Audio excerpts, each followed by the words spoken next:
Welcome into Teal the Show. It is Victory Monday. We've got Frank Frangie in the building. Jaguars rolled over the Tennessee Titans on Sunday. Frank, this was a big win. Team needed this to get back on the right foot after. Been a team that plays really well after big losses under Doug Peterson. Fourth time they've done it, fourth time they've lost big, and they've won big the next week every time. He really knows how to get this team ready. He knows how to get them to respond, and they really responded. Very complete game, really good game for Trevor Lawrence, really good game for the defense.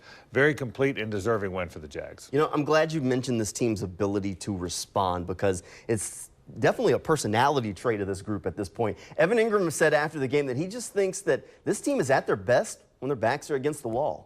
When our backs are against the wall, you know, we're a better team, and we play better. And we had a lot to play for today. A division game, division rival.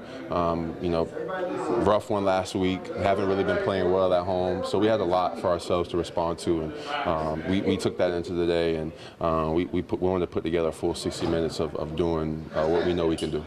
Well, you know what? This team has played their best football when their backs are against the wall, and their back might be against the wall again this week. We'll talk a little bit about that coming up. It's a very mature group. I think that's part of it, Jamal. It's a very mature group, and Doug Peterson is really good at understanding the psychology of the player's mind. Look, when we think of Doug the good coach, we think of the play caller and the smart football guy, and he is all that. But he understands how guys think. He was a player in the league for a long time. He understands how players think. He won a Super Bowl. He understands this. He knows how to get a team ready. Now, look, you're not always going to be, but he's very good at having them ready, and he had them ready this week for sure. He definitely had them ready. And part of that ready was finally figuring out a way to get Calvin Ridley involved in the game and involved in a big way. 2 touchdowns for Ridley. Trevor Lawrence and him finally looking on that same page after a few maybe off weeks. All the guys were in agreement that Calvin Ridley is a big part of what this offense wants to do. And when he plays well, there's not a lot of people that can stop him. When he's going, you obviously see that a lot of good things happen. And so I thought we did a great job of getting him involved, you know, getting him a good amount of targets, and he was able to capitalize. So it's just a mismatch out there, and, you know, it just helps out this offense tremendously, you know, when he's playing like that. You know, he had a great day. I mean, just some great catches, great separation on some of his routes. He did an awesome job, some tough catches, you know, down the field. Just really helped open it up for us, and then everybody else did an awesome job too when their number was called. So I think it was a full, you know, team effort by everybody, but he definitely stepped up to the plate when his number was called, and he had a great day. Dude's unstoppable. He's a great route runner, great energy, is explosive with the ball in his hands, and once he gets in the rhythm, he's hard to stop. And I think that showed today. So he's big for us. Yeah, we've seen it. Look, Calvin Ridley is a big-time wide receiver. We've all been singing his praises since training camp. Maybe a little bit slow out the gates or inconsistent out of the gates, but when he's at his best like he was on Sunday, routes so quickly. He's got that burst, and he's so athletic. He can go up and get balls like you saw the one in the end zone. He's a really good player. Remember now, he didn't play for a year, and he's with a bunch of new guys. It was not going to happen overnight, even though we all wanted it to and kind of expected that it would. But it's starting to happen. There's a lot of weapons, man. Evan Ingram, Christian Kirk, Zay Jones kind of got back into the swing of it a little bit. And, of course, Calvin Ridley. They have good players. They have good players. And Trevor Lawrence had been criticized a lot on the outside. He didn't bat an eye. He played well also. Trevor Lawrence definitely did not miss a beat, and we will be singing his praises after that big game. 2 rushing touchdowns plus the ones he threw. Huge game for Trevor Lawrence, and you know, a game you needed. And Frank, you said on Friday's episode you thought that the Jaguars would get Trevor Lawrence going on Sunday, and you were right. There was no doubt in my mind Trevor was going to have a big game. They wanted to get him going. And look, Trevor's one of the best things about him is he doesn't get caught up in what the outside people say. He's himself. But he's human. He heard it. And I think he wanted to respond. He had a great answer, I think it was yesterday, when he was asked all about that. He said, listen, you want to change the narrative? Play better. He played better. He played really well. I think the sky's the limit. Remember, the last year's game in Nashville at the Titans is when they started to get going a little bit, when he started to get going. I think you're going to see that this year, too. I really do. Hey, maybe the Titans can be the spark the Jaguars need to go down the stretch and make the push through the season. Now, we've sang the offense's praises, Frank. Job they were able to do out there on the field. Doug Peterson even said he doesn't think the defense gets enough love. Listen, I don't think we talk enough about the defense. You know, they're the ones that have kept us in the majority of our football games this season. You know, and they did a nice job today. It's one of the things that we knew going in. We'd have to, you know, slow down this run game, you know, and I thought for the most part did a nice job, control the line of scrimmage, and they played fast. You know, they played fast today, and that was good to see. And when everybody do their job, man, and just want to go out there and perform, we can beat any team in the National Football League. And that's the confidence that we have within ourselves, first and foremost. So, next week is an even bigger game than this week. So that's a great team. And I know in the past that, Texans and Jaguars don't really mix. But we're going to have to go down there and handle business. And he's right. Look, the defense has been elite all season. We've talked a lot about it here, Frank.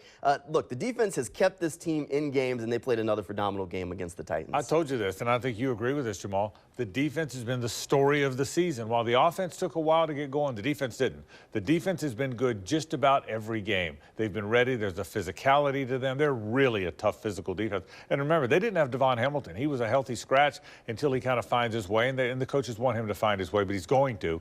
But that's a tough-nosed physical defense playing against a rookie quarterback and a not great offensive line. I didn't think the Titans had much of a chance offensively against the Jags, and it played out that way. But this defense has been good against everybody. I'm glad Doug said that because it's really true.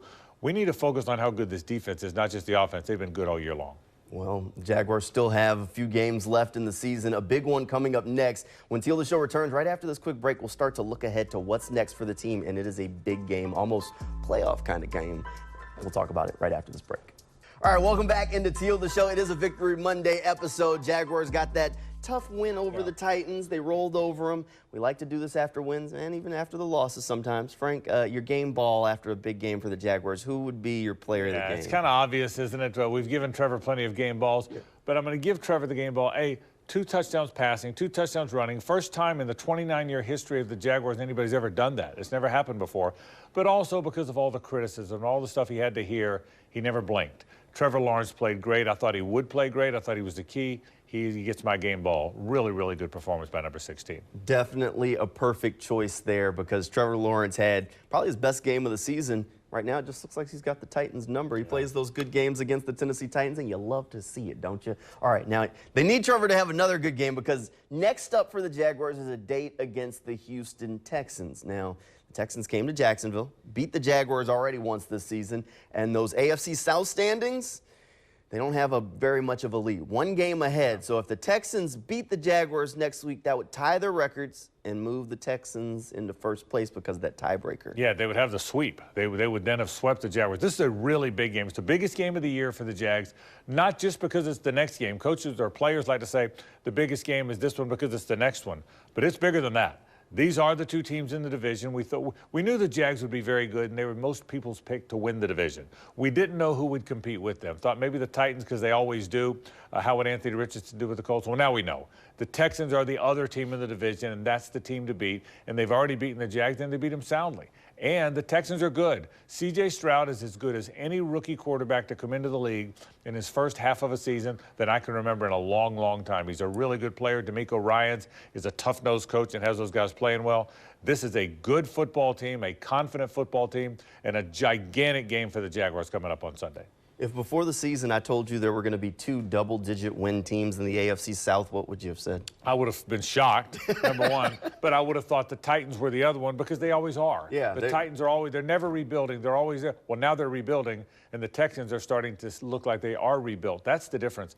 I would have guessed that wouldn't happen, but if somebody did it, I would have thought the Titans. Look, the Texans are one of the stories of the league.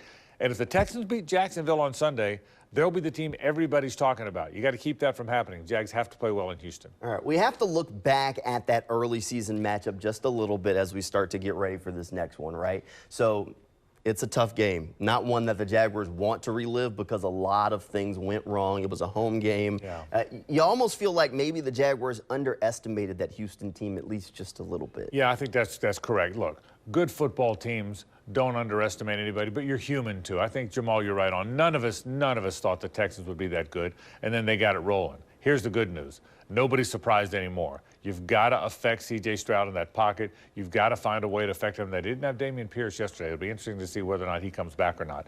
But you've got to find a way to beat a very complete Texans team, and you're right. Nobody's going to take them for granted this time. I'm telling you, it's the biggest game of the year. The Jags, even yesterday in the locker room, were already talking about how important this game was. Everybody knows it. This one is huge, and you heard Evan Ingram say it early in the show. This team's at their best when their back's against the wall. Feels like this week, their back's against the wall. Yeah, no question. Because it's a big game. Yeah. And there are some people that are going to think, okay, Houston's at home. They already beat the Jags easily. They're going to go beat them again. I don't think that. I think the Jags are going to play very well in this football game. But I understand how some people think that. Well, the Jags know it too. I agree with you. I think the Jags are still bowed up a little bit. This is going to be a fun one on Sunday, man. I can't wait. This is a big game, and we're going to talk more about it on Teal the Show on our episode on Friday night. We've got plenty more Jaguars coverage coming your way later on in the week, especially with such a big game this week against the Houston Texans. So you make sure you won't want to miss that episode when we get really into that game, the nitty-gritty of it. Frank, thanks for being here. Thank you at home for tuning in. Good night, everybody, and go Jags.